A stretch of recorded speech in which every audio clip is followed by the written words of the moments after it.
I call this meeting to order. Welcome to meeting number 163 of the Standing Committee on Finance. Today's meeting is taking place in a hybrid format. All witnesses have completed the required connection tests in advance of the meeting. Now I'd like to remind participants of the following points. Please wait until I recognize you by name before speaking. All comments should be addressed through the chair. Members, please raise your hand if you wish to speak, whether participating in person or via Zoom. The clerk and I will manage speaking order as best we can. Pursuant to Standing Order 83.1 and the motion adopted by the committee on Thursday, September 26, 2024, the committee is resuming a study on the pre-budget consultations in advance of the 2025 budget. Now I'd like to welcome our witnesses. And first, let me begin by thanking our witnesses for their patience. We did have a number of votes in the House, and we are starting a fair bit late from our usual time. So with us today, we have Kim Moody from Moody's LLP Tax Advisors. And I know we had Kim Moody on before, and I guess we had some technical issues. Hopefully everything's worked out this time, and we'll be able to proceed and have you as a witness. And from the Canadian Steel Producers Association, the President and Chief Executive Officer, Catherine Cobden, welcome, as well as Vice President of Trade and Industry Affairs, Francois Desmarais. Welcome. From the Italian Canadian Savings and Credit Union Limited, we have its President and Chief Executive Officer, Fausto Gaudio. Welcome. From the National Council of Canadian Muslims, we've got Advocacy Officer Rizwan Mohammed and Manitoba Advocacy Officer Sadaf Ahmed. Welcome. From the Toronto Police Association, its president via video conference, Clayton Campbell, is with us. And from the Union Québécoise des Microdistilleries, we have its General Secretary, Vincent Lambert, and co-founder Distillery 3 Lacs, Nicolas Berrio. And on that, we are going to have each of the witnesses give their opening remarks for up to 5 minutes. We are starting with Kim Moody for the first 5 minutes, please. Well, thank you. Good afternoon, committee members, and thank you for the opportunity to appear before this committee to discuss the capital gains proposals announced in Budget 2024.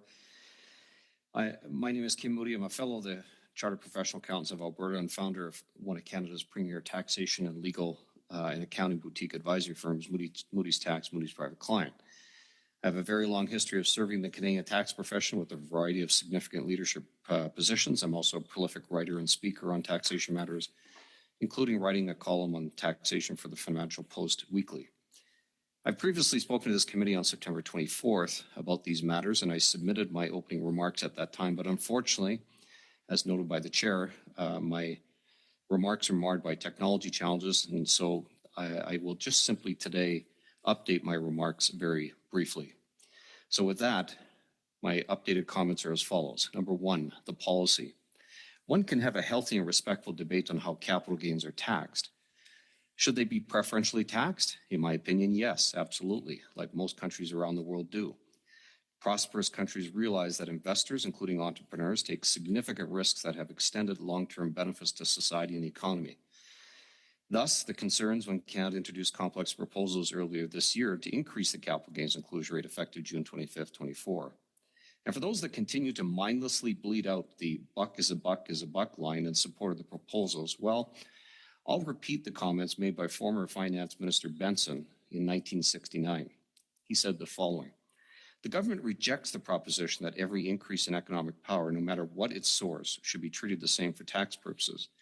This proposition put forward forcefully by the Royal Commission on Taxation has often been summarized rather inelegantly as a buck is a buck is a buck. But although the government does not accept this theory in all its splendid simplicity, neither does it believe that the distinction between a so-called capital gain and an income receipt is either great enough or clear enough to warrant the tremendous difference from being completely exempt and being completely taxable. I totally agree with that. In addition, I often hear that employment risk is absolutely the same as entrepreneurial investor risk. Right. Hogwash. To people that say that, I challenge them to put their money where their mouth is. and put up their life savings, including their gold-plated pensions, and start a business. You think it's easy? You think it's a guarantee to riches? Well, do it. I dare you. And by starting a business, I don't mean your one-man band consulting practice. Number two, the disingenuous messaging. I have nothing further to add from my September 24th, 2024 comments other than to say I still shake my head at how misleading and how shameful partisan politics this government is prepared to engage in to implement a simple tax grab. Canadians deserve better. Number three, the implementation of the proposals. Again, I have nothing further to add other than a couple quick comments. First, as we all know, today is November 5th. 134 days after presumably the proposals became effective, and the very complex draft legislation is still not in a bill. What are taxpayers supposed to do? I wrote about that in my Financial Post article today. It's not simple, and frankly, it's shameful. Overall, I'm very concerned about how these proposals will affect Canada's productivity, especially during a time of declining GDP per capita and the significant disincentive for entrepreneurs and/or investors to invest their capital and take strategic risks for the benefit of themselves and all of Canada. These poorly thought out proposals will cause significant damage to Canada. Esteemed economist Jack Mintz recently wrote the proposals will cause Canada's capital stock to fall by $127 billion, employment to decline by 414,000, and GDP will fall almost by $90 billion, and real per capita GDP will decline by 3%. That is obviously significant and concerning. Instead, we need, as Jack Mintz calls it, big bang corporate tax reform, which I think we need big bang personal tax reform as well, that incentivizes and rewards Canadians to work harder and take risks. And frankly, it can't come soon enough. Thank you. I'm happy to take questions. Okay, well, thank you, Mr. Moody. And now we'll hear from the Canadian Steel Producers Association and its President and Chief Executive Officer, Catherine Colbden, please. Thank you, Mr. Chair, and thank you, members of the committee. Francois and I are pleased to join you today to discuss the priorities of Canada's steel industry related to the upcoming budget. The Canadian Steel Producers Association is very proud to represent 100% of Canada's domestic steel production, as well as significant users of steel in our downstream market. Canada's domestic steel industry generates $15 billion of economic activity and supports 123,000 direct and indirect jobs from Alberta through Quebec. Our steel is fully recyclable and supports many other sectors of our economy, such as the automotive sector, the construction sector, the infrastructure sector, the energy sector, and the defense sector. We play as well an outsized role in the economy of tomorrow, where major clean technologies will require steel. Despite the strategic importance of our sector, we are facing economic headwinds. It is a tough industry where we struggle to compete due to a prevalence of unfair trade from global overcapacity. We face major decarbonization investments with substantial hurdles to attract the needed capital, along with the lack of availability of decarbonization solutions. And finally, we face uncertain circumstances in our largest export market of the United States, as that economy takes measures to protect their domestic industry and workforce, particularly in the steel sector, from the same devastating impacts of global overcapacity that we face. In the past several months, we have seen significant support from all political parties for measures that will help Canada's domestic steel sector. These measures have included a steel tariff regime against Chinese steel products, as well as the full implementation of a domestic country of melt monitoring requirement on all steel or imports that will bring much needed transparency to our supply chain. And incidentally, that melted and poured requirement came into effect today. We've also seen significant investment in Canada's Border Service Agency, and we're very grateful for these moves. They will indeed help. However, there's more work to be done. In CSPA's recent submission to this committee, we highlighted several items that we believe are crucial in our fight against global overcapacity as well as to strengthen our partnership with the United States and to ensure that our climate transition takes place while also protecting the competitiveness of our strategic sector. Our specific recommendations include, number one, further our fight against the destructive forces of overcapacity by improving our anti-circumvention legislation. At the present time, there are legal barriers that prevent us from using this anti-circumvention regime despite growing concerns around circumvention issues. We urge the government to amend this legislation and take a similar approach to the United States. Number two, update Section 53 of the Custom Tariff Act to include labor, environment, and national security provisions, improving this tool to reflect a broader range of challenges that we face in today's modern world. Number three, make no doubt that climate is the new trade tool for many nations. Canada must be prepared to respond to a detrimental global tariff development that affects our steel industry. We believe the best course of action is proactive. Canada should pursue a unified carbon tariff approach with the United States for our sector. Given the integrated nature of the Canadian and U.S. steel industries and our shared climate emissions progress, we believe this unification would be of mutual value on both sides of the border. Number four, treat vulnerable sectors within Canada's carbon pricing regime differently. As outlined in the important work of Canada's Commission on Carbon Competitiveness, differentiated approaches are justified to prevent carbon leakage in Canada's most vulnerable sectors, particularly steel. Based on CSPA members' own analysis, we are seeking a freeze on stringency and price until 2040 to allow sufficient time for solutions and a successful transition to the low-carbon economy. Finally, continue to provide support for research, development, and adoption of low-carbon production technologies through tax incentives, through programs, through addressing impediments to clean energy access across the country. We recognize the important partnerships that we have seen in the steel sector to date, notably Algoma and ArcelorMittal Dofasco's announcements with government and industry collaboration, as well, which will take 6 million tons of CO2 out of the atmosphere, as well as our collaboration in research and development. Canada's steel sector has an impressive track record of announced projects to date, which is 6 million tons is significant not just for the industry, but I believe for the entire Canadian economy. However, we have more reductions that we can achieve, and we will need partnerships to get there. So governments around the world recognize that we're in a race for these investments, and Canada must recognize this as well. Thank you for your time and attention. We look forward to answering any questions. Well, thank you, and I'm sure there will be many questions. And now we're going to hear from the Italian Canadian Savings and Credit Union Limited, its president and CEO, Fausto Gaudio. And Fausto, many of the members here on this committee, actually, you service many of our constituents. So thank you very much for the service that you provide to many of our residents. Thank you, Chair, and thank you, Committee, for allowing me to make this presentation. I'm going to talk about what I think is a major distortion in the single-family housing market, particularly in the GTA, and I'm referring to single-family housing, not multifamily dwellings. So I'm going to start with an ask that may not be all that popular in light of some comments that I've already heard with respect to capital gains taxes.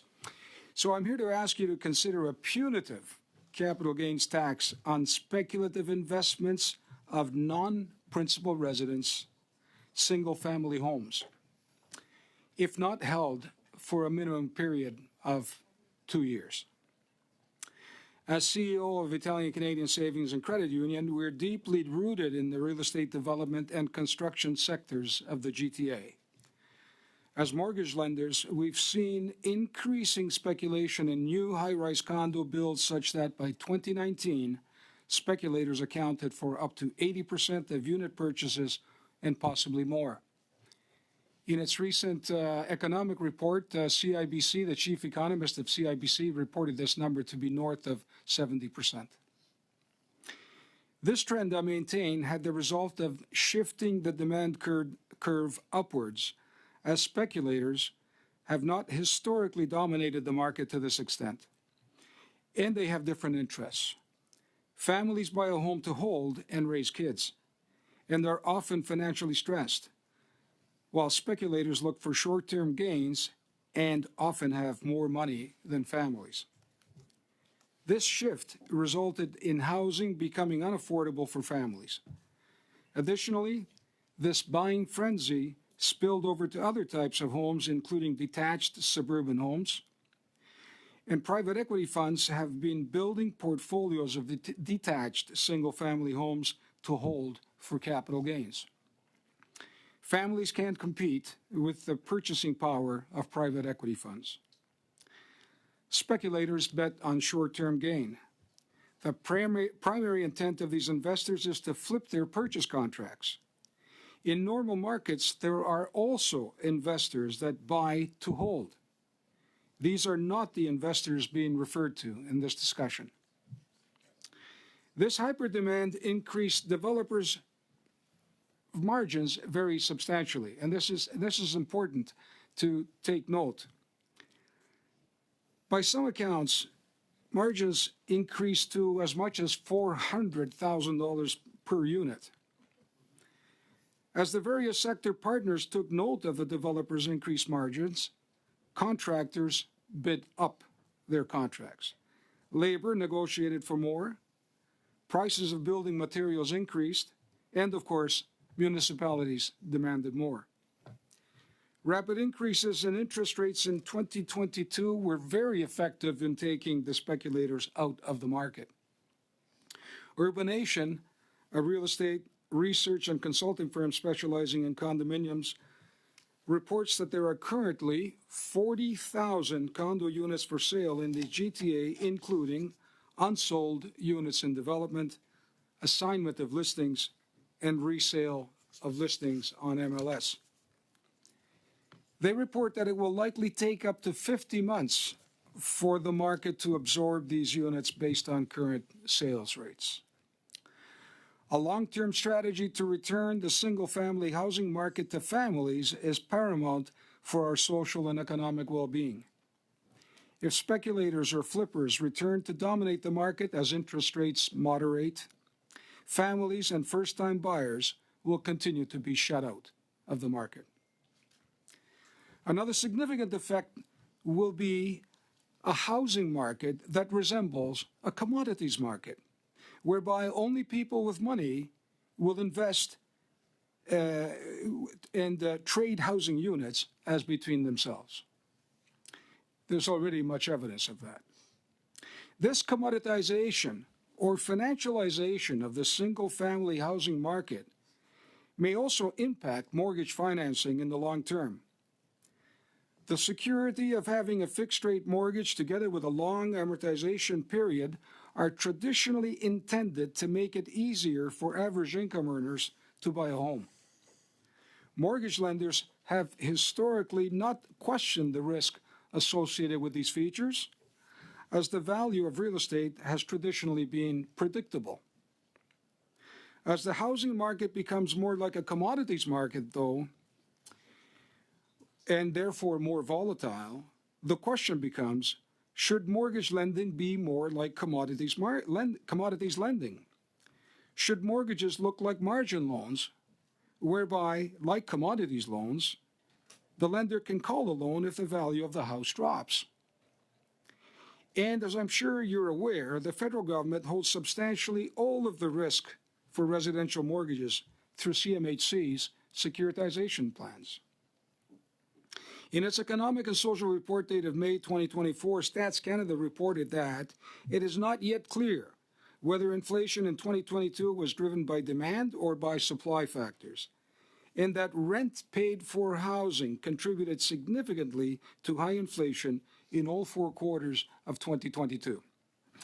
There is no long-term upside in having speculators dominate the housing market, and left to interest rate policy alone, speculators will come back as rates stabilize. A fiscal policy which includes a very significant capital gains tax on flipping single-family homes may be more effective in correcting this anomaly. It will have the effect of stabilizing demand, reducing construction costs, and will return the Canadian dream of home ownership back to families. Thank you. I'm sure there'll be a lot of opportunity during members' questions to expand. Now we're going to hear from the National Council of Canadian Muslims, and I have Rizwan Mohammed, please. Thank you, Mr. Chair and honorable members of this committee, for allowing us an opportunity to make recommendations as part of your pre-budget consultations. My name is Rizwan Mohammed, and I'm joined today by my colleague Sadaf Ahmed. Muslims comprise only about 5% of Canada's population, yet violent Islamophobia has resulted in more targeted killings of Muslims than any other G7 country since 2017, and this last year we've seen a massive spike in attacks on our community, including a massive surge of anti-Palestinian racism. We are encouraged by the commitment, certainly in words, of all major parties to name and to address Islamophobia with the seriousness it deserves. To that end, we are here to recommend common sense ways in which we can continue to work together to challenge Islamophobia and uphold our commitments to civil liberties and human rights. These will be further expanded upon in a longer brief that will be sent to this committee. Our first recommendation is to invest in a dedicated national anti-Islamophobia strategy. The persistent rise of violent and systemic Islamophobia demands proactive measures. We suggest two top priorities. First, let's support good policy work in government and amongst the public.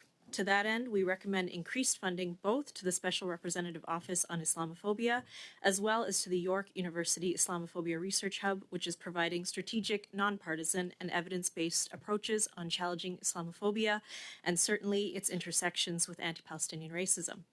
Second, let's invest into public education campaigns to drive down anti-Muslim sentiment. As we know, Islamophobia kills and will continue to kill in Canada unless we take more proactive measures. We need to deal with it as we do any other public health problem by investing in public education campaigns. Our second recommendation is to continue to commit international humanitarian assistance to wherever there is the most need as quickly as possible. Canada has a strong history of providing humanitarian support for vulnerable populations to prevent crises from escalating and to foster a more peaceful world. Such stability helps ensure Canada's safety and the stability of our democracy both at home and abroad.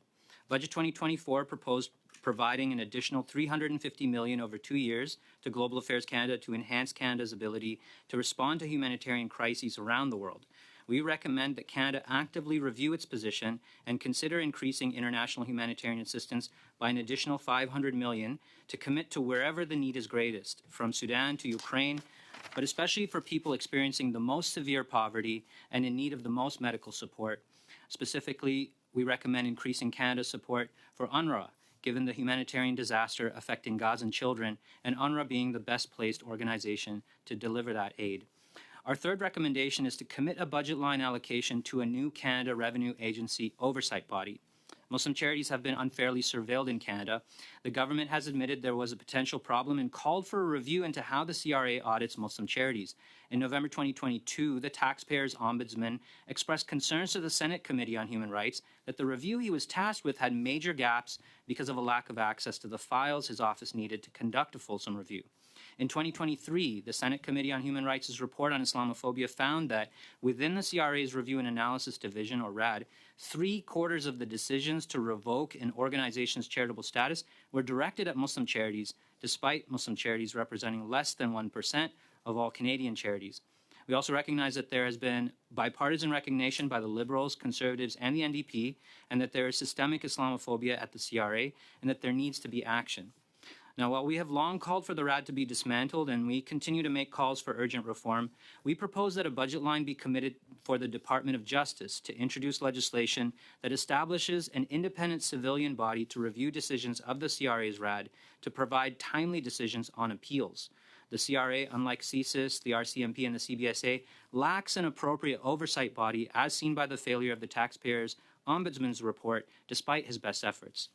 Our fourth recommendation is to strengthen Canada's weapons permit and procurement policies to ensure that our country does not support war crimes. More and more Canadians are asking for clarity and transparency about the ways in which our weapons export permit policy functions and the ways weapons procurement operates at the highest possible ethical standard. In 2021, the House Foreign Affairs Committee issued a report titled Assessing Risk, Preventing Diversion, and Increasing Transparency, Strengthening Canada's Arms Export Controls in a Volatile World.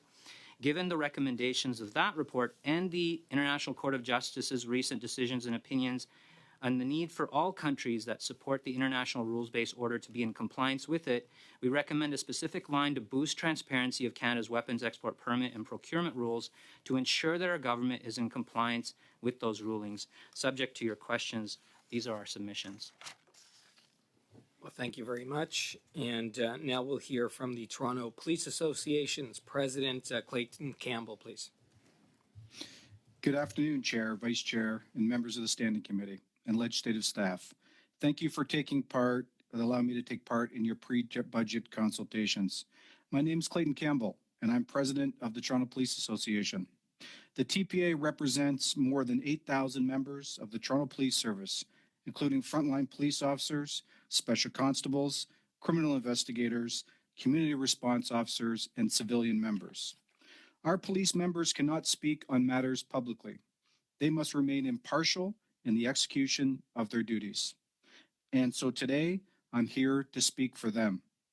But I'm also here to advocate for the communities we serve, because there's little difference between what we want as police members and what our communities want, and that's safe and healthy neighborhoods. The fact is, safe and healthy neighborhoods need well-staffed police services, and right now, our numbers are dangerously insufficient.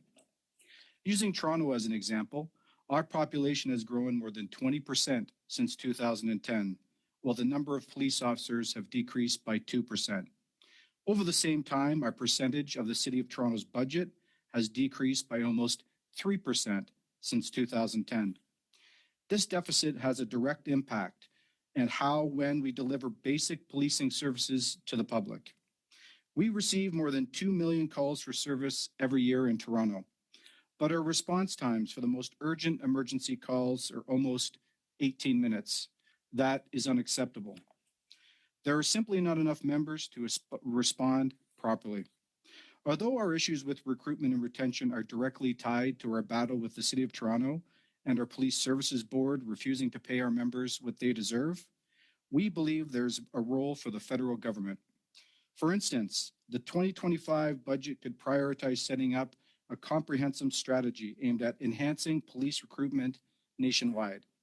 This strategy could highlight the positive aspects of a career in law enforcement and highlight the diverse opportunities available within police services across Canada.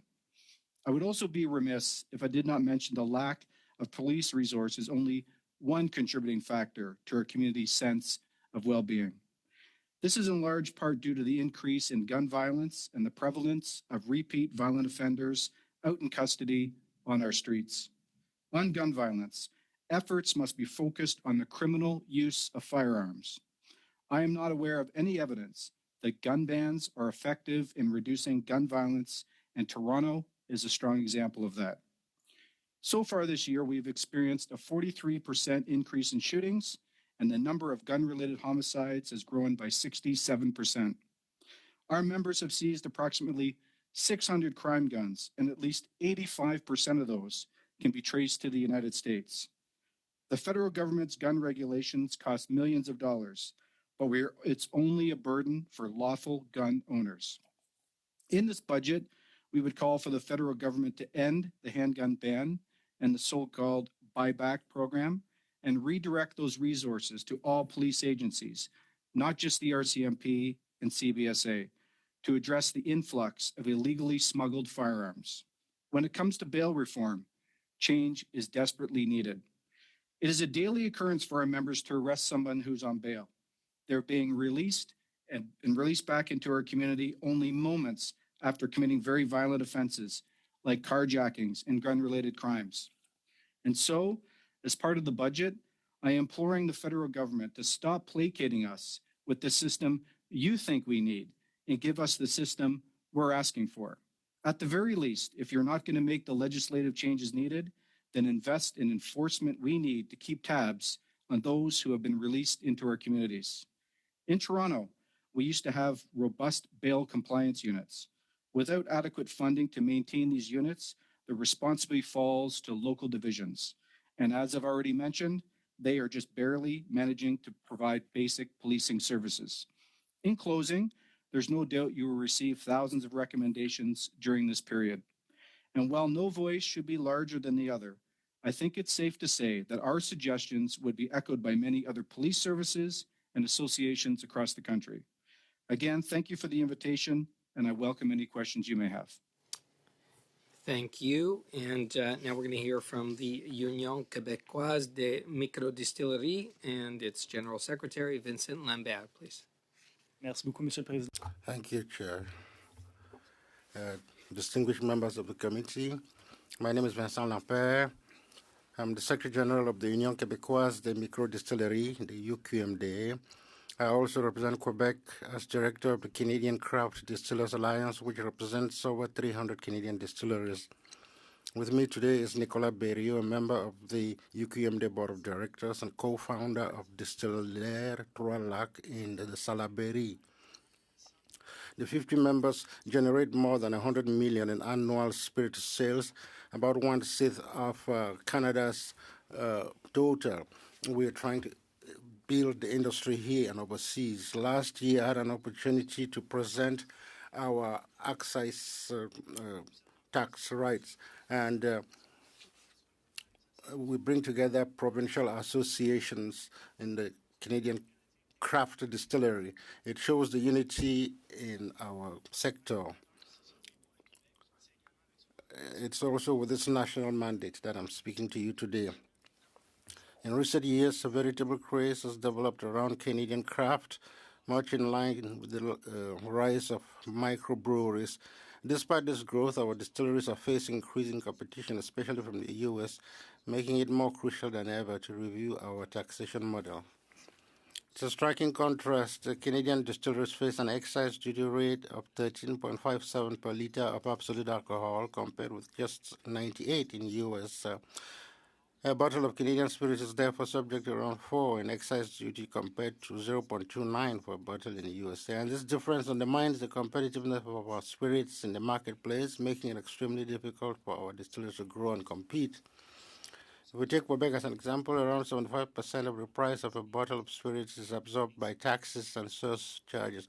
So for a bottle sold to the consumer for $40, barely $10 goes back into the distillery's pocket. This reality greatly limits our industry's ability to invest in its growth and contribute in its local economy. Since 2018, the United States has implemented excise reductions for small and medium-sized producers, enabling the sector to grow rapidly and generate significant economic benefits. This strategy has created tens of thousands of jobs and hundreds of millions of dollars of local economic impact in every region. Inspired by this model and by our own brewing industry, we are proposing a progressive taxation system based on the production volumes designed to ease the tax burden on small and medium-sized producers so that they can become the Canadian economic engines they are. Many countries have demonstrated the effectiveness of similar tax policies. So there are 3 levels of production for spirits. We can create an environment that promotes growth locally, and we can have a level of economic development compared to elsewhere in the world. It's based on the World Trade Organization, which encourages policies that promote economic development without hindering free trade. In conclusion, this proposal goes far beyond simple tax modernization. It represents real economic leverage for a dynamic, innovative, and booming industry. By reducing excise duties on production volumes, we are creating a multiplier effect that will benefit many related sectors. This measure will not only support local businesses, but also stimulate regional value chains, creating thousands of high-paying quality jobs and generating millions of dollars in economic development for our communities across all regions of our great country. I'll leave you with this thought. Each bottle of made in Canada spirits represents approximately 20% of local economic development, including the value of agricultural inputs, concerning tourism also. If Canadians consume spirits, shouldn't we find ways to ensure that as many of these products as possible are made here by companies that thrive? We could capture not only the tax revenues, but also the $20 per bottle, plus the thousands of jobs that could be generated in our Canadian regions. Thank you for your attention. We'll be happy to answer any of your questions.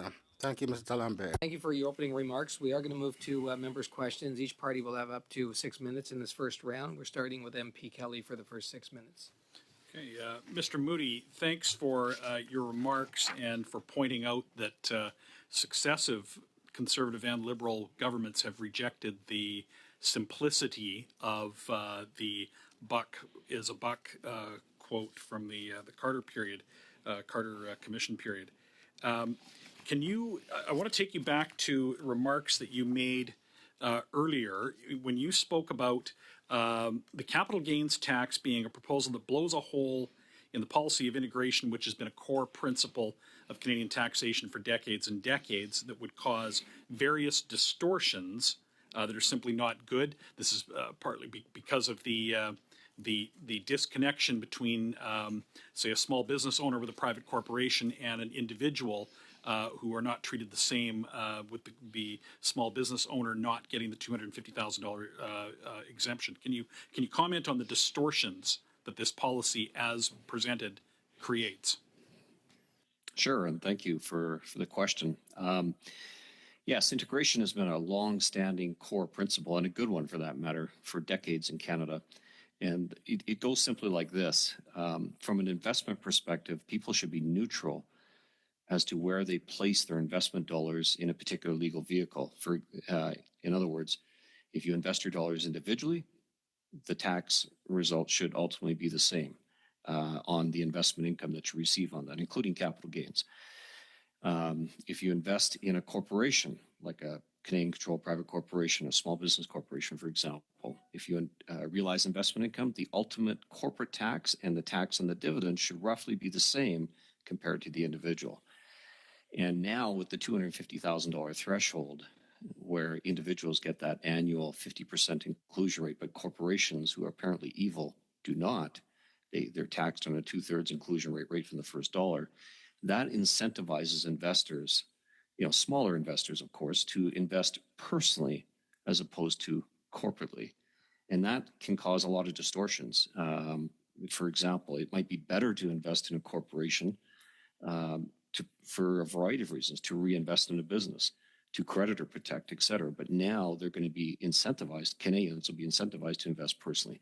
I'm concerned about that, and the complexity it adds to the tax system is tremendous.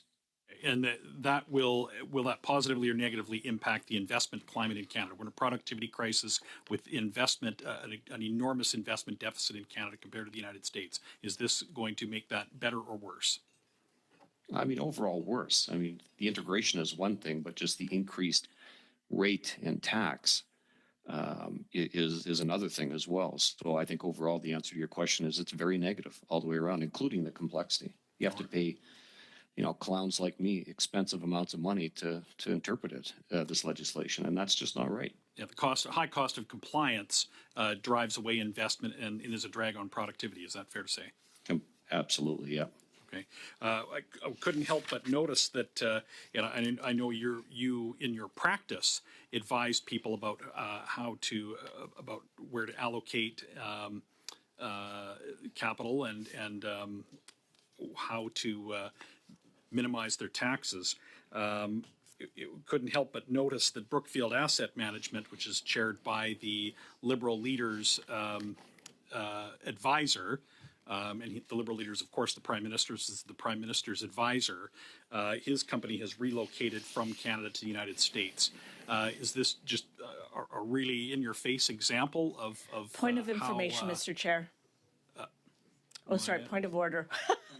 Yes, I just want to say the Mark Carney is actually the Liberal Party of Canada advisor, not our Prime Minister's advisor. Thank you so much.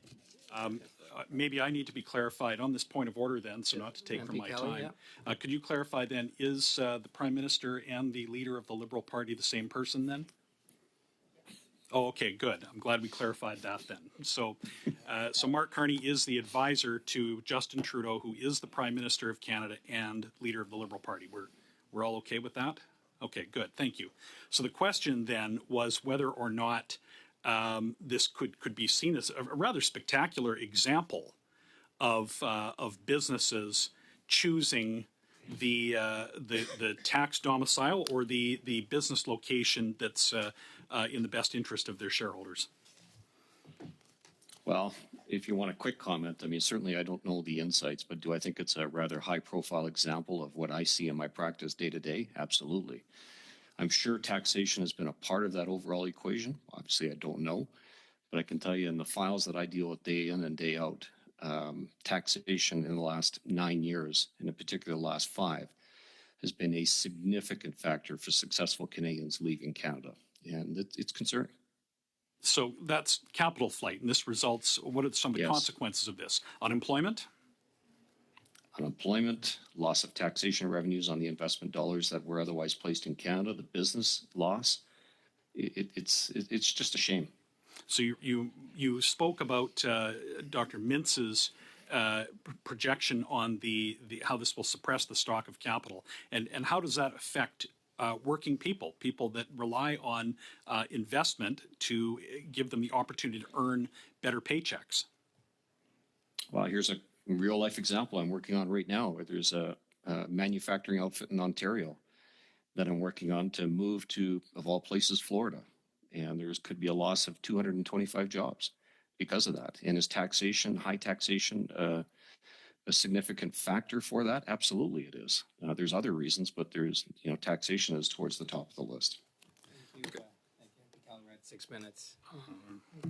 So, and now we'll go to MP Zerowitz. Thank you so much, Mr. Chair. And I want to thank all the witnesses for their presentations today. Very, very important. I won't be able to have time to ask all of you questions, but I will. I'm hoping to get to a couple of you. I'm going to start off with Mr. Gaudio from the Italian Canadian Savings and Credit Union Limited. Thank you for being here. I think that we haven't heard your perspective. The perspective of someone who runs a bank and actually has a lot of experience in seeing a lot of people take out mortgages. So thank you for being here. If I heard you correctly, you said speculative buyers, which I also use the word investors, just because there's lots of people listening at home and I want to make sure I'm simplifying. Speculative buyers are buying single-family homes, they're fixing it up and then selling it at higher prices. Within a 2-year time frame, so they're basically flipping it. This pushes up not only the housing prices and makes it, pushes hyper demand, but this also pushes up developer margins and contractors bid up their prices as well. And your solution is a punitive capital gains tax on non-principal residents that's not held for at least 2 years. Do I get that right? Almost. Okay. It isn't so much an investor that's buying a property that then improves the property and then sells it within 2 years. That's not it. This is about investors that buy from developers 3 years before a project is finished or possibly longer. So they're buying a condominium unit and then hoping to sell the contract before that unit comes to market. And because there's been so many of these investors, again, CIBC says north of 70% of purchases, of those types of purchases, I maintain it's higher, and the developers I talk to maintain that it's higher. So these investors enter into a contract, then try to sell the contract before the unit comes to market. And they're able to sell that unit at a much higher price than what they bought it at. Well, that has been the case, as we know, in the last, since the recession of the 90s corrected, i.e., when prices began to increase again in 1995, they then, by about 2000, 2001, these increases in real estate in general continued speculators came into the market in a very, very big way and have now, my position is that they now dominate the market because they buy substantially all of the new build condominium units, and subsequently this, what I refer to as a buying frenzy. Well, of course, they buy it with the expectation of making a capital gain by selling that contract, by flipping that. And if I understand correctly, that this whole scenario actually influences what developers want to build because they can actually make quite a bit of money from this. Is that true? Well, I think we all know that there's been a huge build of micro units in downtown Toronto. And I think these micro units, apartments of 400 square feet, 500 square feet, they were all intended to capture more and more investors, in other words, smaller investors. These investors, by the way, there are a number of big investors, but many of them are quite small. And I think that these micro units that were built in downtown Toronto were intended to capture smaller investors. In 1995, in the recession of the 1990s, there was a phrase that said, when the little guy gets in, it's time to get out. And I think that's the point that we're at now.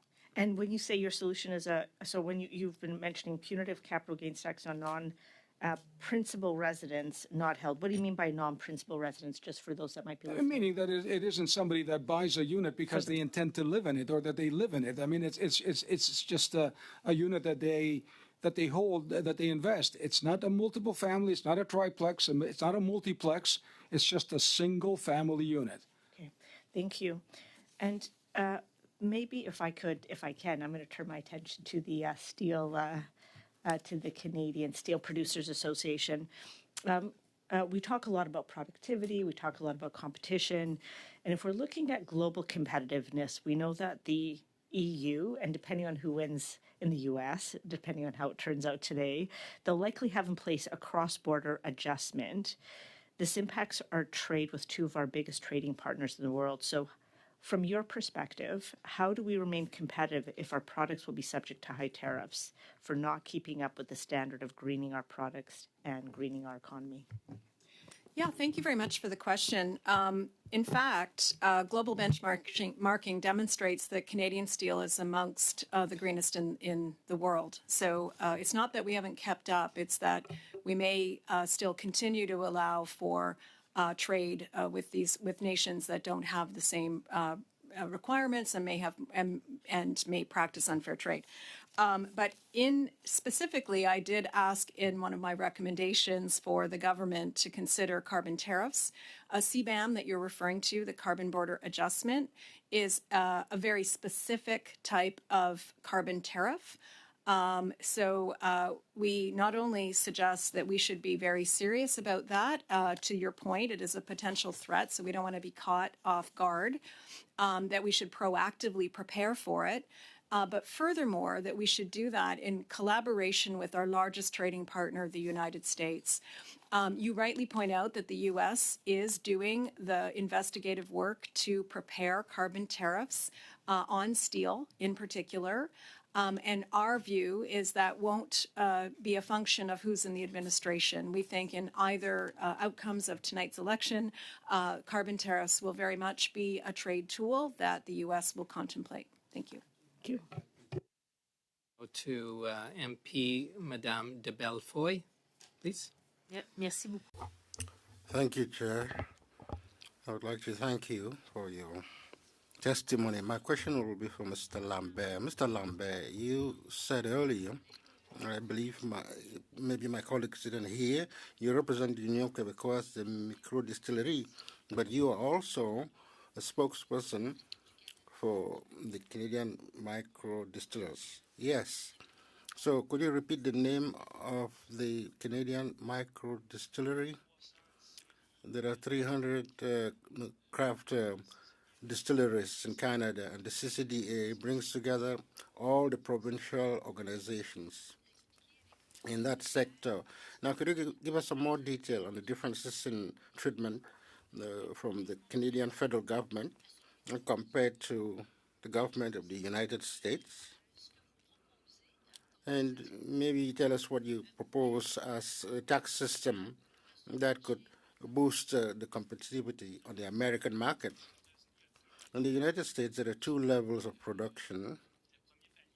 On the first level, the normal access duty, which is $13 by a gallon of absolute alcohol, and for us it's less than $3 a gallon. So, as we said earlier, the American excise duty, well, the difference basically is that the United States reacted when they saw an industry thriving and that responded to the needs of the consumers. And there was national interest, so they seized the opportunity to boost that industry. So it's not really a gift for the distilleries, but the ultimate goal of a country is to have the multiplier effects within the economy, and that's what we see today. It's almost 6 years since the United States came up with this tax system, and there are millions of dollars that have been injected into the regional economies throughout the United States. In Canada, we're at that point, but we haven't really reacted faced with this reality. So it's not only the access duties, the spirits. We are still in the prohibition period in our mentalities in terms of the regulations. So a good step to show leadership in the industry. We can do that, and maybe the provinces can copy from some of those examples. I think you were illustrating the fact that in Canada there are micro distilleries that stand out. Mr. Berrio is with you. The distillery Trois Lacs, I think it's the best producer of gin in Canada, but I think that's a matter of taste in the long run. So can you tell us the average production of your members? Mr. Berrio, could you take a shot at that? And basically, what's the, on an average, what would be some of the advantages that would be ushered in by the changes you proposed? I'll answer this question. Thank you, Claude.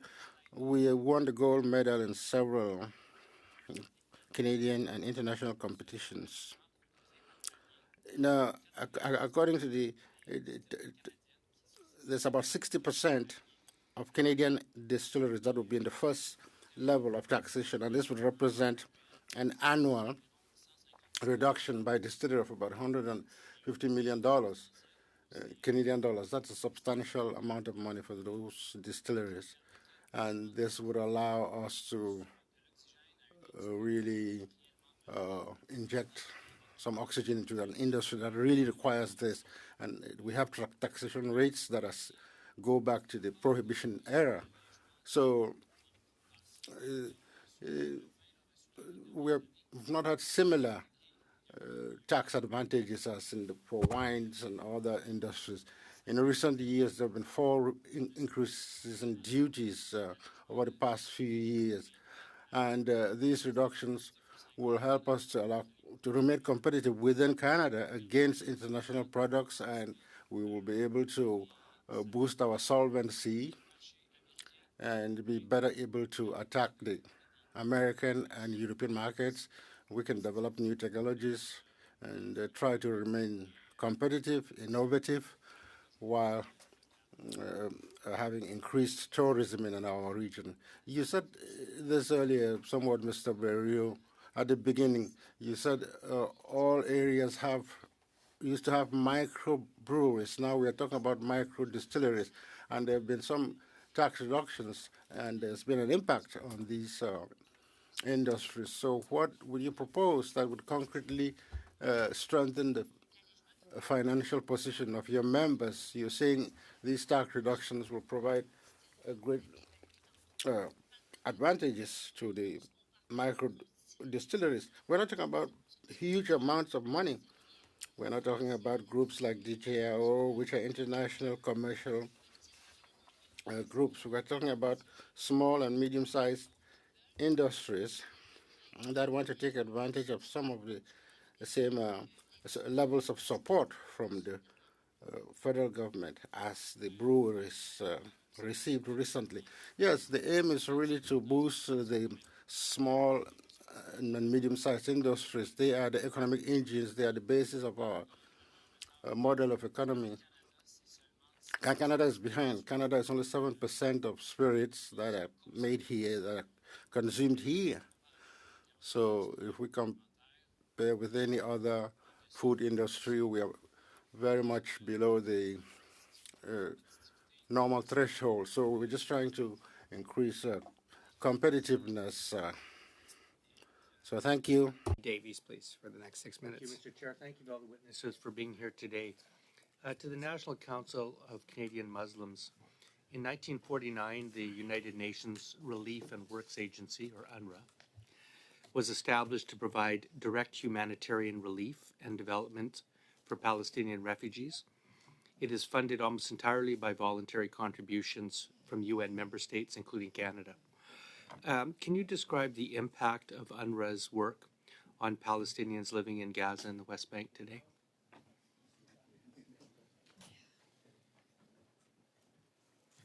Mr. Chair, UNRWA is exactly the way that it has been described. It's providing basic life-saving aid to those who need it the most.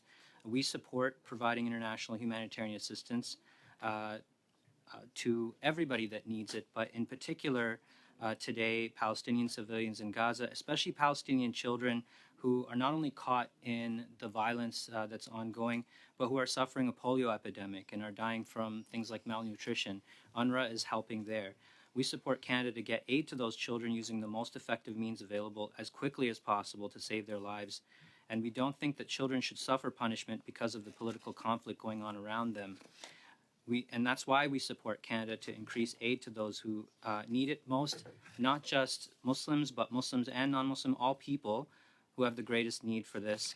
That's the kind of life-saving aid that UNRWA is providing, and that's why we support for Canada to continue to support it.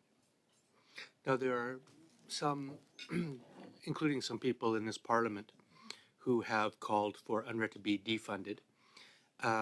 But given that the UN Secretary General Antonio Guterres and sources as diverse as the U.S. Ambassador to the UN, Linda Thomas Greenfield, have been clear that there is no alternative to UNRWA for delivering aid to Gaza in particular, could you outline how defunding UNRWA would affect the overall humanitarian situation for Palestinian civilians, including children?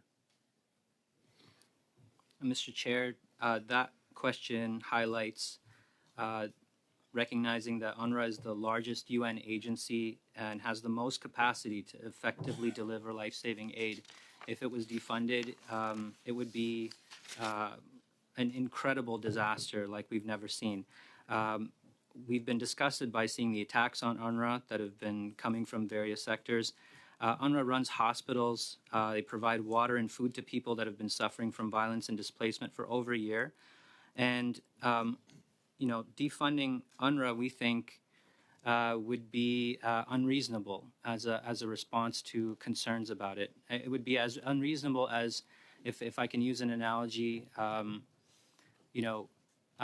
multiple MPs of different parties have allegations that they've contributed to foreign interference or participated in foreign interference. If we were to argue that based on those kinds of allegations, we should dissolve the institution of the House of Commons, we would not find that a reasonable response. And similarly, we should not defund UNRWA. UNRWA is essential to providing life-saving aid to people in the region that need it the most, and so we should continue to support it. Thank you. Now, you touched on this in your opening remarks, but I noticed on June 6th of this year, Stephen Brown, the CEO of the National Council of Canadian Muslims, said the following in his testimony before the Standing Committee on Justice. In the last few months, there has been a drastic rise in Islamophobia and anti-Palestinian racism across Canada. In Q4 of last year, the number of such hate incidents across Canada reported to us increased by 1,300%. Our communities are experiencing unprecedented levels of hate and violence from every level of society, including but not limited to professionals losing their employment or receiving disciplinary actions after calling for a ceasefire in Gaza, Muslim women with hijabs attacked and harassed in public spaces, children intimidated at school by staff for standing in solidarity for Palestinian human rights, and peaceful protesters labeled as supporters of terrorism. In your view, what specific measures should the federal government implement to address this rise in Islamophobia and anti-Palestinian racism to protect affected communities and ensure their safety and rights in Canada?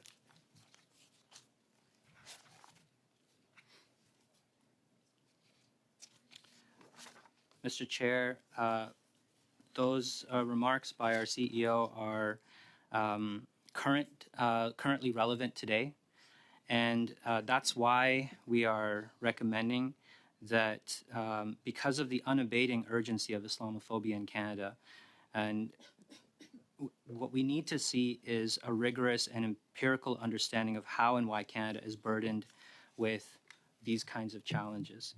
And so what we need to see is a dedicated anti-Islamophobia strategy.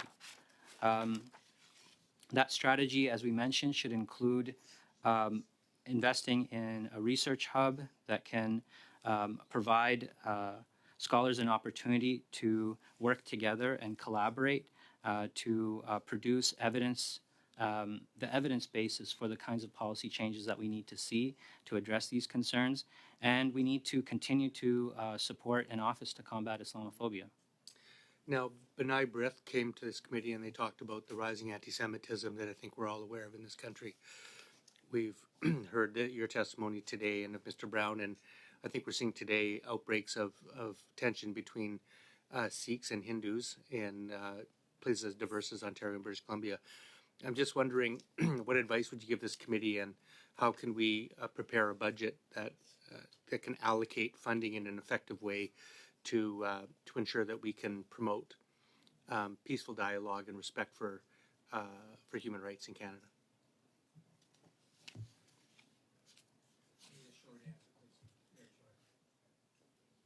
Mr. Chair, I think what we need to do is invest in the dedicated strategies that we need to work together to fight all forms of hate. Thank you, MP Davies. Members, a number of you have spoken to me, as well as some witnesses, just about timings and some of the commitments you have today. We're going to do one more round, and that will conclude today. So we'll have this second round, and that will be it. We're starting with MP Dancho, please. Thank you, Mr. Chair. It's an honor to be here at the Finance Committee of Canada today. Thank you for having me, and thank you to the witness testimony today.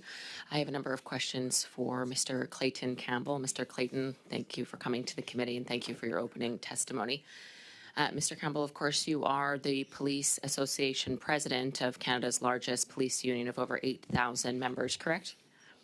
That's correct. Yes, thank you. And I want to extend a sincere thank you to you and your members for the work that you do and putting, frankly, your lives and well-being on the line every single day to keep our community safe. Thank you very much for the sacrifice of you and your members. We deeply appreciate your service to this country and to Toronto.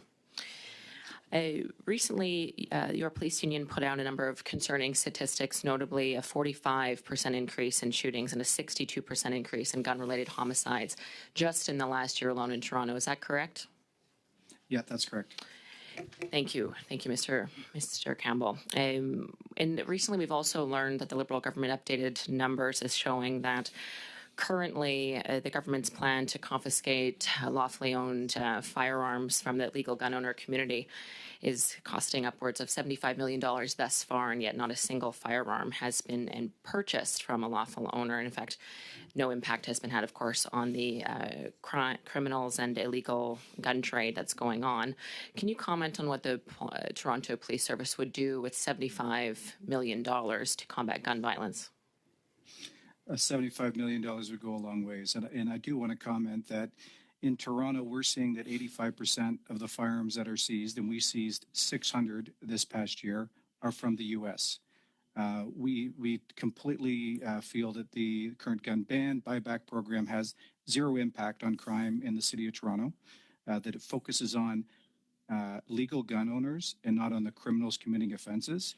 And another thing that's so important is our bail reform. We are seeing repeat violent offenders time and time again firing illegal handguns in the streets of Toronto.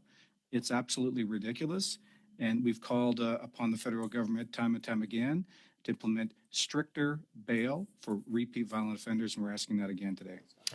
Thank you, Mr. Campbell. And of course, your remarks a few weeks ago criticizing the Liberal Prime Minister for taking quite a strange, I would say, victory lap on social media about their so-called handgun freeze. You were quite direct in your criticism of that, and in fact, you said that it was offensive to police officers. And frankly, we've seen a number of other police associations join you, from Surrey, BC to Hamilton, Ontario. So there seems to be a very widespread message that's coming loud and clear from police associations that the current tactics, of course, are not working to stop gun violence. And in fact, as you well know, gun violence in general across Canada over the last 9 years of Liberal government is up 116%, in addition to a general increase of violent crime of 50% in 9 years. And you're, of course, familiar that $75 million has been spent thus far, but Liberal government's own estimates put the confiscation regime from lawful firearms owners to be $1.8 billion. And in fact, the Fraser Institute has estimated it would be well over $6 billion to institute the confiscation regime. Can you outline for members of the Finance Committee what $6 billion or even just $2 billion would do for police services across Canada to combat violent crime in particular and gun violence as well? That amount of money would be a game changer for policing services across Canada. In Toronto, our budget is just over $1 billion with 8,000 members. That type of money could really impact our ability to provide adequate and effective policing, track down these violent criminals and keep them in custody. It would be absolutely a game changer for policing across Canada.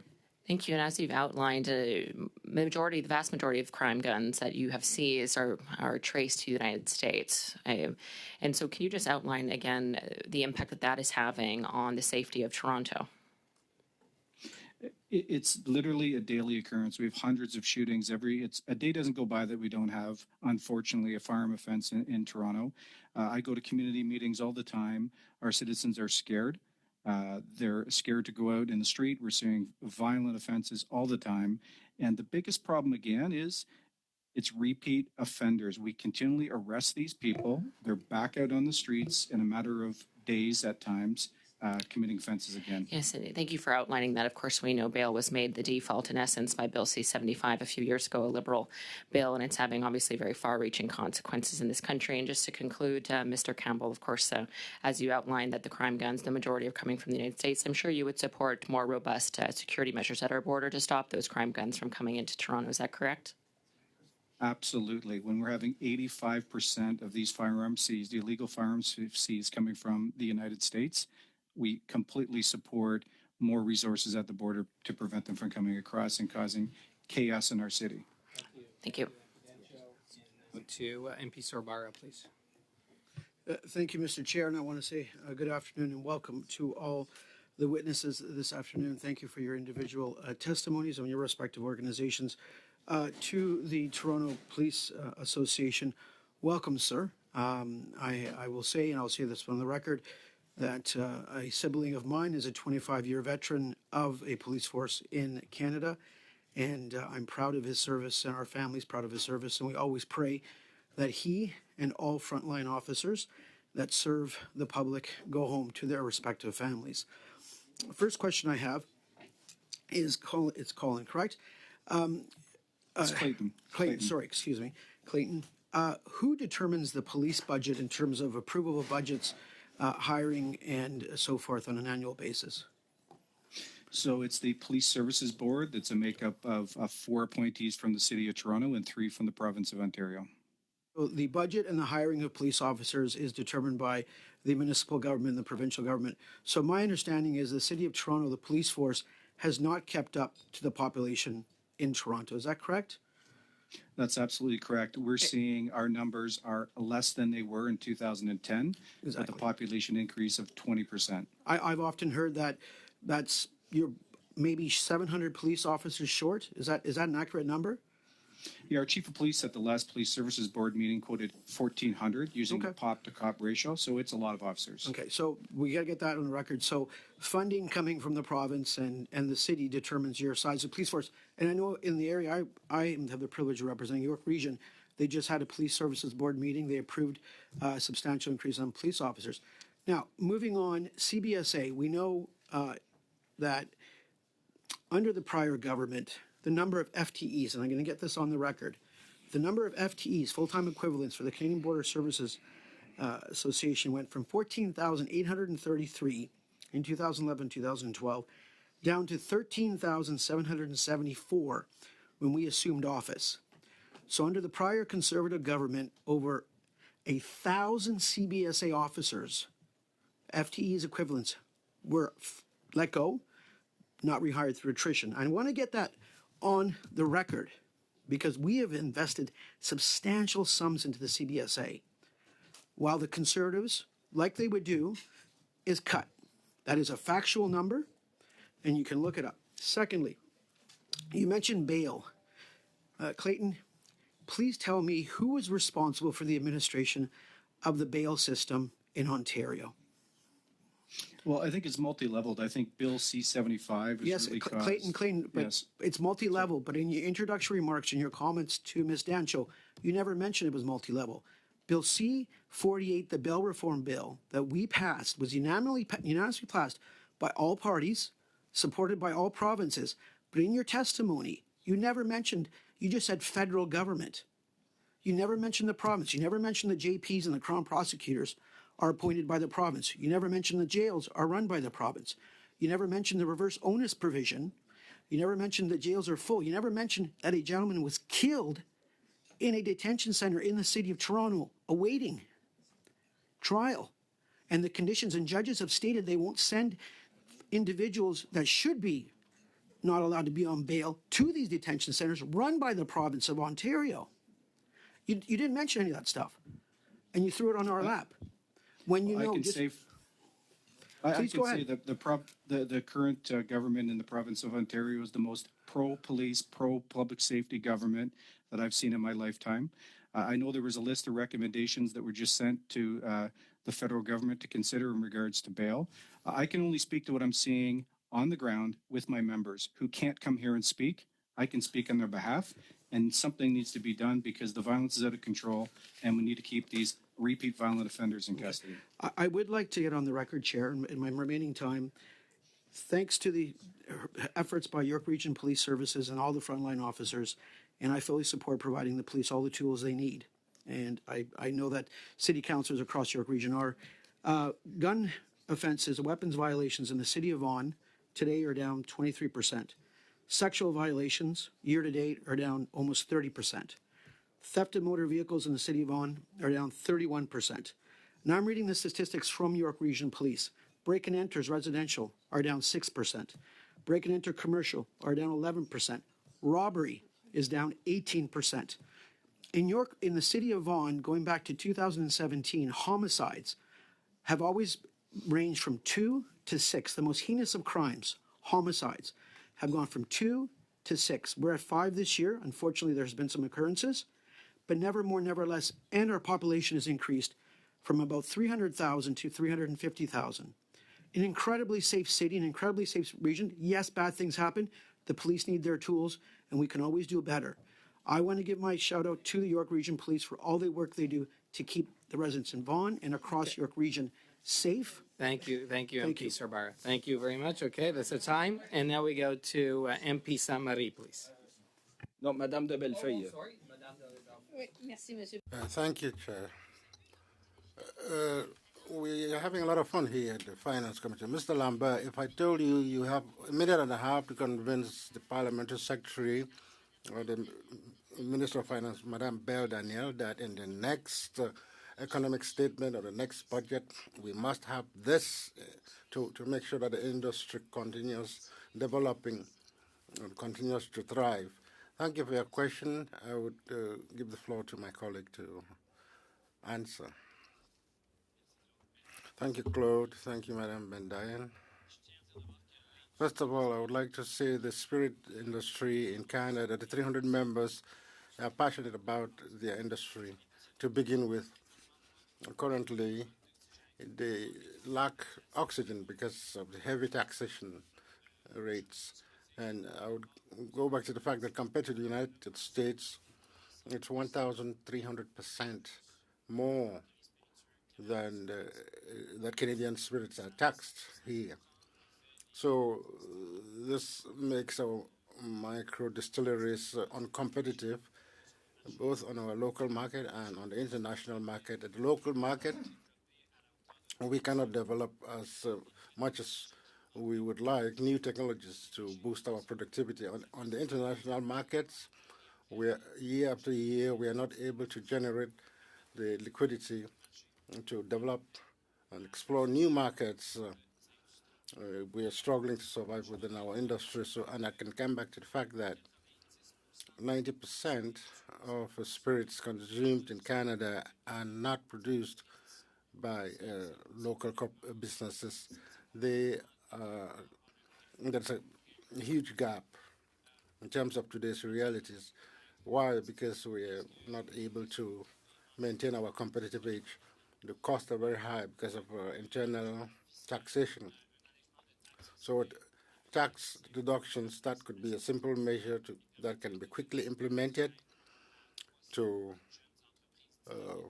strengthen 300 young dynamic companies in Canada. And this would allow us to catch up in comparison to the wine industries that have benefited from such tax deductions and the breweries that have benefited from that. Historically, the spirits industry has lagged behind. It was first beer, wine. We think we should have some of these same deductions in our industry. So to end, I would say this would also allow us to have more quality jobs within our industry, to hire qualified people, to get into more automation, and ultimately to improve our competitiveness. Point of order? Just before the meeting, I asked the Union Québécoise if they had tabled a pre-budget demand. I understand they are planning to do this. I would like this to be tabled with the Finance Committee also. Okay, great. We can do that. Okay, so, and now we're going to hear from MP Davies, please. Thank you. Ms. Cobden, in 2018, former President Donald Trump imposed tariffs of 25% on Canadian steel and 10% on aluminum. Were those tariffs warranted in your view? Those tariffs were very difficult for our industry. No, I asked if they were warranted. Were they justified? Correct. I don't believe they were warranted in the least. Thank you. Now, those tariffs led to retaliatory measures from Canada, and of course, they strained trade relations with Canada until they were lifted in 2019.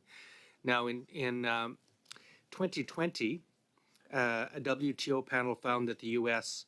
Section 301 tariffs on imports from China violated the United States' obligations under the GATT. In 2022, a WTO panel ruled that the U.S. Section 232 tariffs on steel and aluminum violated global trade rules. So that's 3 times, 2018, 2020, 22, in 6 years that the United States tried to impose tariffs on steel and aluminum, in that case on Canada and China.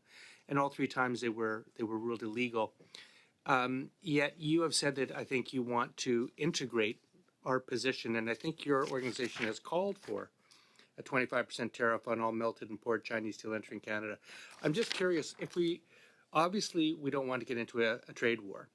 And when tariffs start flying, retaliation occurs. I met with the canola growers of Canada this morning who are hit already.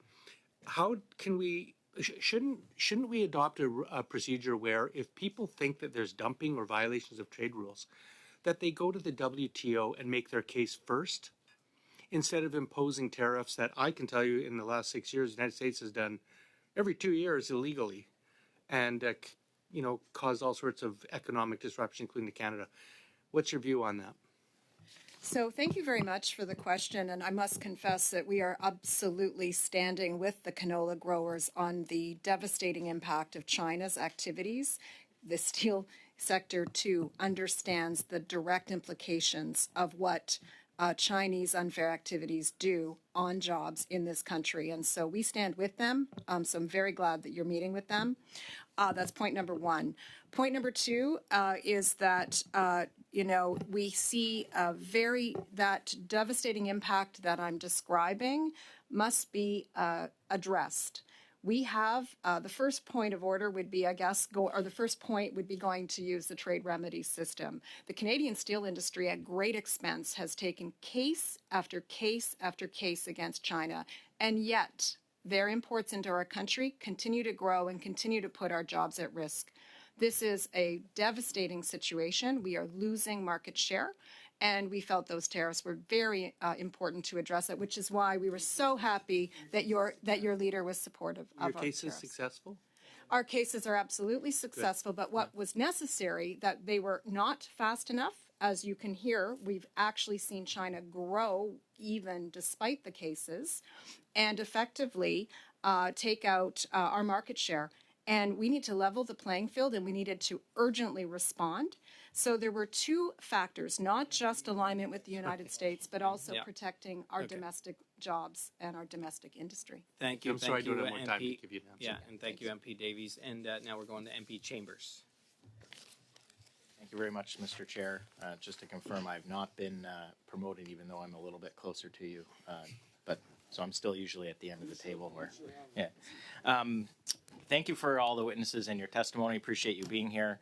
Mr. Moody, I just wanted to come back on a couple things. We've had some testimony today about additional taxes on, say, flipping, but I also want to bring in just a bigger question about, the government also brought in an underused housing tax, which, surprise, surprise, has spent more money on administration than it has on actually collecting revenue. I just wonder if you want to comment on the general position that the federal government, which is normally done by local and municipal and provincial governments, with respect to land use planning and how it should be taxed. Well, thank you, Mr. Chambers. This is something I've written a lot about in my Financial Post columns, and I'm just not a big fan of the tax system trying to be, kind of the answer for solving Canada's housing challenges. And there's been a whole bunch of measures. You mentioned one of them, UHT. There is a witness today that suggested that we should introduce a flipping tax. Well, we already have a flipping tax. It was introduced January 1, 2023, which is very duplicative. We already had a flipping tax in the Income Tax Act, and so it was introduced January 1, 2023. And surprise, surprise, the BC provincial government followed the lead of the federal government and introduced a flipping tax as well. And so I just find all these measures very, very silly, very dangerous. For example, there's a prohibition of deductions on Airbnbs, for example, where they operate in a municipality that prohibits them. All these are very interventionist and just simply not helpful. Thank you for that perspective. So I guess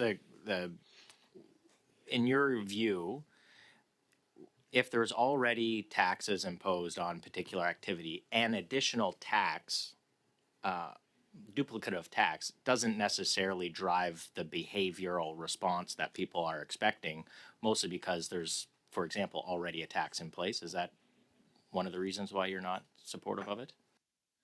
Yeah, absolutely, because what that drives is complexity.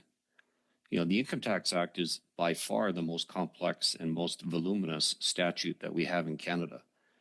And what we need is an attempt to simplify the Income Tax Act as opposed to continuing to add duplicative measures that will do nothing to drive the behavior. This proposed flipping tax. So we're going to have another flipping tax on top of the flipping tax, on top of the already tax that was in addition. I mean, it's quite frankly ridiculous. On the issue of tax simplification, in your view, do you support a Carter-like commission? Do you think we could do something quicker than that? How much work needs to be done to simplify the tax code? Oh, there's a tremendous amount of work that is needed to be done. And the answer to your question, do I support a Carter? Of course I would. But do we have the time to do that? Probably not. And so I would wholly support a shorter Carter-like review, which was proposed by your party earlier this year, that focuses on productivity and tax reduction and other measures. Thank you very much. Last time you were at committee, you testified about having an increased number of inquiries of potential clients, individuals to your firm who are looking at or exploring potentially leaving the country and taking their assets with them. Yeah. Is that still the case? You're still being solicited for your advice in those circumstances? Almost every single day, Mr. Chambers. It's actually quite sad. And I know that there's numerous of my colleagues across Canada that are facing the same kind of challenges and issues.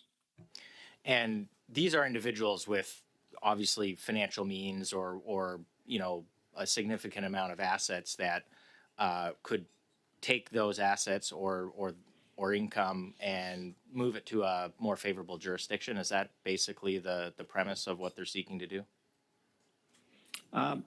Sometimes, the short answer is yes. And in most cases, it's the United States. And some might say, well, the United States is not all that preferential to Canada. Well, the short answer is it is. And so a lot of them are going to the United States. There's the odd one that goes to Europe and to other jurisdictions, but mostly it's the United States. Thank you very much, sir. Thank you, MP Chambers. And now we'll go to MP Thompson. And MP Thompson, you'll be our final questioner, the last 5 minutes for our witnesses. Thank you. And if I could, I'd like to begin with you, Ms. Cobden. You spoke in your brief about the need to increase our competitiveness while improving our carbon footprint. Where do you feel Canada is positioned currently in the global race to decarbonize major steel industry production methods?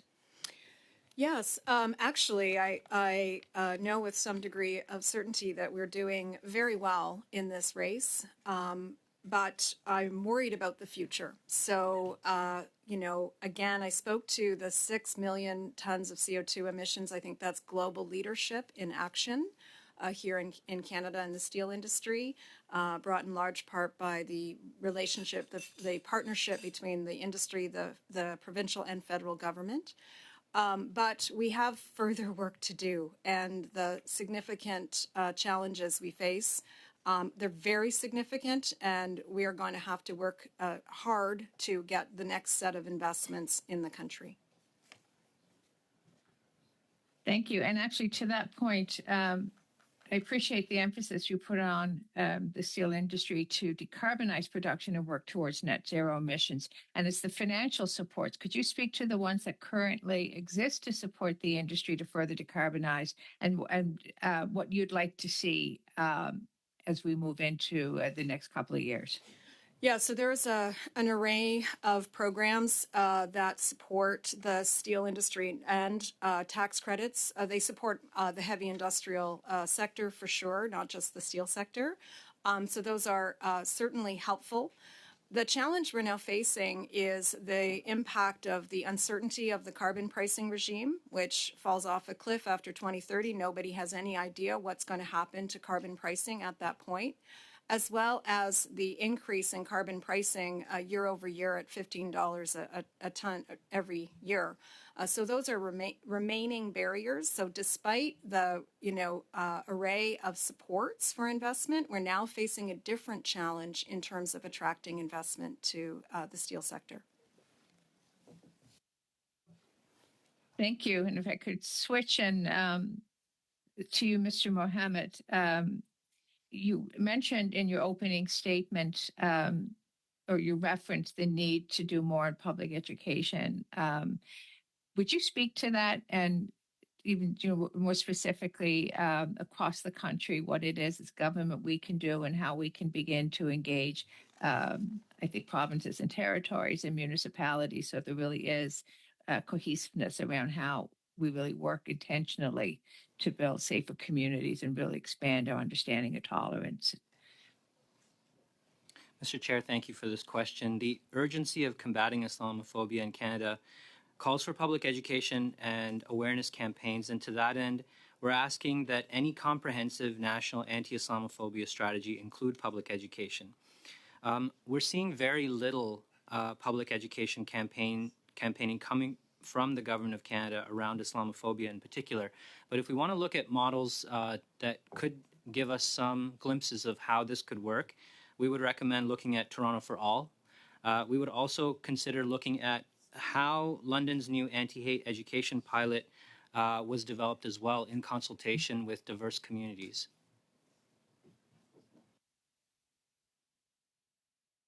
Okay, thank you. Thank you. And Mr. Chair, that's it for me. Oh, it is okay. Well, thank you, MP Thompson, and we do want to thank our excellent expert witnesses that have come before us and for your testimony on our pre-budget consultation in advance of Budget 2025. I know it is American election night tonight, and some of you may be wanting to get to your screens and to watching that, but we wish you the best with the rest of your evening. Thank you very much for coming before our Finance Committee. Thank you. We're adjourned.